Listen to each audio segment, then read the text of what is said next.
कमर चीमा साहब, ये नरेंद्र मोदी क्या टोन सेट कर रहे हैं sir? Is it a new normal? Will it be a new normal? देखिए, पहली बात तो ये है कि आपको थोड़ा समझना होगा कि नरेंद्र मोदी को चाहिए फेस सेविंग। फेस सेविंग किस चीज से चाहिए कि जो उन्होंने हाइप क्रिएट की हुई थी रफाल की, S-400 की, एंड तीसरी इंपॉर्टेंट चीज वो थी कि इंडिया को ये बताना, इंडियंस को ये बताना कि ये नया इंडिया है और इसमें हम किसी से डिक्टेशन नहीं लेते। हुआ क्या कि जो जेडी वैंस ने एक कॉल की और उस कॉल के बाद नरेंद्र मोदी साहब बैठ गए और अब जयशंकर को कहा कि इस मसले को हल करें। वो इंडिया के अंदर इस वक्त बहस है। ये जितनी बातें कर रहे हैं कि ये न्यू नॉर्मल है, हम दोबारा पाकिस्तान पे हमला करेंगे, जो आपने वो सोफिया कुरैशी की स्टेटमेंट सुनाई है वो क्या बताती है? वो तो एक ही बात बताती है कि जब 6 घंटे पाकिस्तान ने मिसाइल मारे तो उसके बाद इंडिया की फौज ने कहा कि हम सीज फायर चाहते हैं। तो वो जो पाकिस्तान ने अपनी डिटेरेंस को रिस्टोर किया कन्वेंशनल मिलिट्री कैपेबिलिटी के अंदर, बाकी चीजों में तो हम गए ही नहीं अभी। तो एक तो वो उनको फिक्र पड़ गई कि ये क्या हो गया, अब दुनिया को, अब अपने लोगों को क्या बताना है। ऑपोजिशन पूछ रही है कि हमें क्लैरिफाई करो सीज फायर क्यों किया। परेशानी ये है कि जिस अमेरिका के साथ इनके बहुत अच्छे ताल्लुकात थे वो इनके साथ ही नहीं खड़ा हुआ, और वो अमेरिकन तो कह रहे थे कि हमारा ये इंटरेस्ट ही नहीं है खित्ते में क्या हो रहा है। एंड देन जेडी वैंस साहब फोन करके कहें और इनको अपनी टोन चेंज करनी पड़ जाए। जयशंकर साहब तो इंटरव्यू नहीं दे रहे। और मैं मजे की बात बताऊं तो सबसे बड़ा झूठ बोल रहे हैं। ये झूठ पे आ गए ना, क्या बोला कि जनाब ये जो सीज फायर है ये थर्ड पार्टी ने मीडिएट नहीं करवाया, क्योंकि ये कहते थे कि हम थर्ड पार्टी को बीच में नहीं आने देंगे, हम बायलैटरली मसले हल करेंगे। और मजे की बात है, आज भी इनके जो एमईए के स्पोक्स पर्सन है जायसवाल ने कहा है कि हम डोनाल्ड ट्रंप की जो मीडिएशन की ऑफर है रिजेक्ट करते हैं। अब अपने लोगों को क्या फेस सेविंग देंगे? और वो जो थर्ड पार्टी को इंटरवीन किया, जिसके कहने पे सीज फायर किया, जिसके प्रेशर में सीज फायर, वहां पे नरेंद्र मोदी साहब परेशान है। मैं क्या फेस सेविंग दूं? कभी S-400 के सिस्टम पे जाते हैं, कभी फौज को खिताब करते हैं, कभी लोगों के सामने खिताब करते हैं। इनकी हिम्मत पड़ेगी कभी? क्या ये पाकिस्तान पे हमला कर सकेंगे? मैं जाती तौर पे समझता हूं कि एक तो मिलिट्री डोमेन में जो ये इनको नुकसान हुआ असल जो नुकसान है, जो ये तस्वर भी नहीं कर सकते थे, क्योंकि ये समझते थे बायलैटरल एंड मल्टीलैटरल डिप्लोमेसी के अंदर इंडिया का कोई सानी नहीं है, यूरोप अमेरिका इंडिया के साथ खड़े हुए हैं।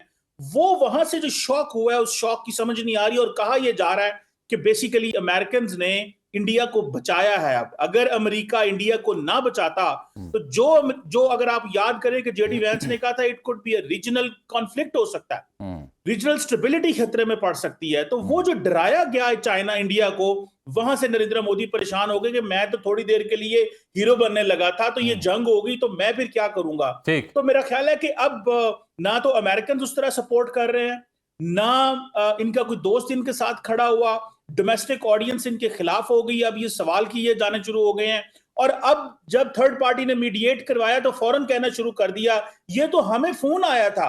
ओ भाई, मुझे ये बताओ, पहले फोन डोनाल्ड ट्रंप ने ट्वीट की, रूबियो ने ट्वीट की, डार्ट साहब ने की, 5 मिनट के अंदर दुनिया के 3 मुल्कों ने स्टेटमेंट जारी कर दी। क्या ये अमेरिका के कहने के बगैर हो गई? अमेरिका ने बहुत मुस्बत रोल अदा किया। बेसिकली एम्बैरेसमेंट है जामी साहब, और उस एम्बैरेसमेंट से बचने के लिए सारी बातें कर रहे हैं कि ये न्यू नॉर्मल है और ये हम इस तरह करेंगे, दोबारा करेंगे।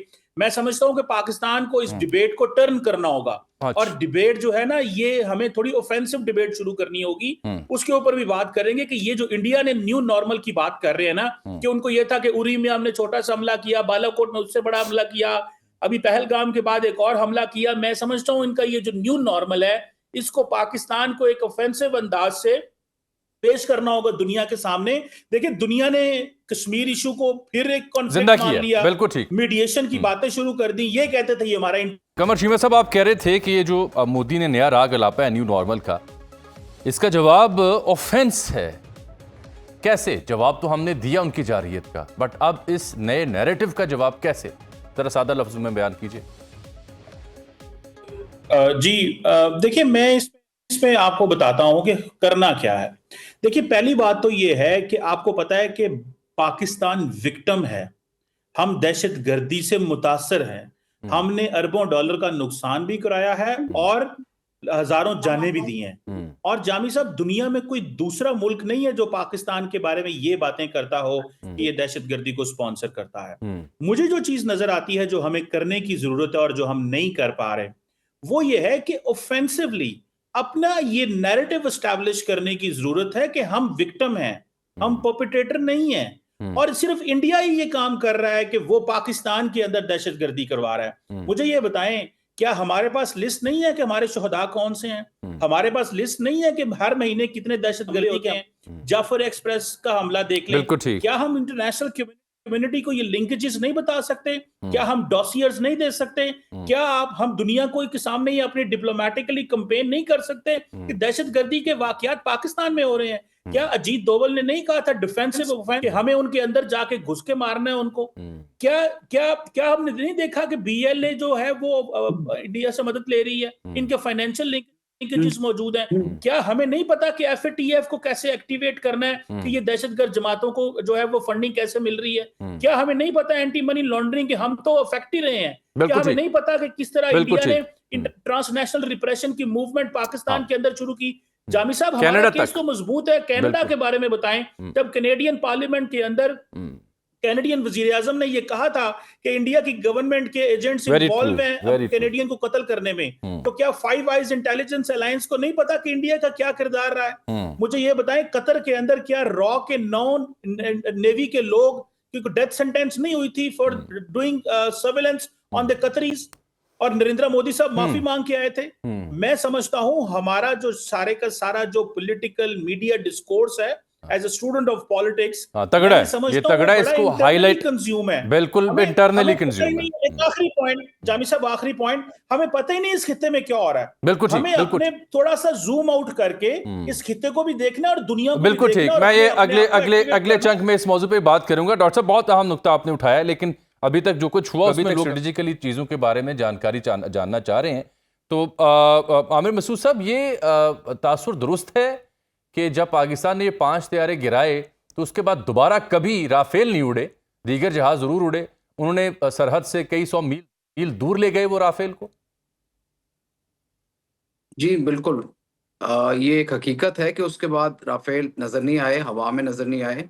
और इनको ये पिछली बेसिस पे ले गए ताकि उसका एक तरह से उसका डिफेंस किया जा सके, और उसको उसकी फर्दर एम्प्लॉयमेंट जो है वो हकीकी तौर पे नजर नहीं आई।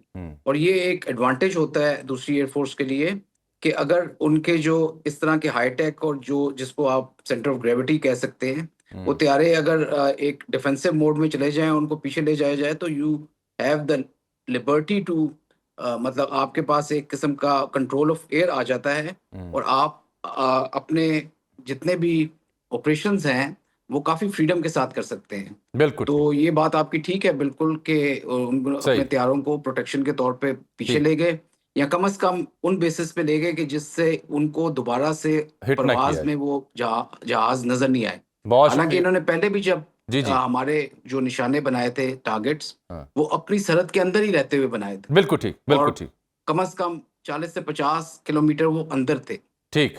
तो इस लिहाज से अगर देखा जाए तो वो तब भी एक किस्म के प्रोटेक्टेड मोड में थे।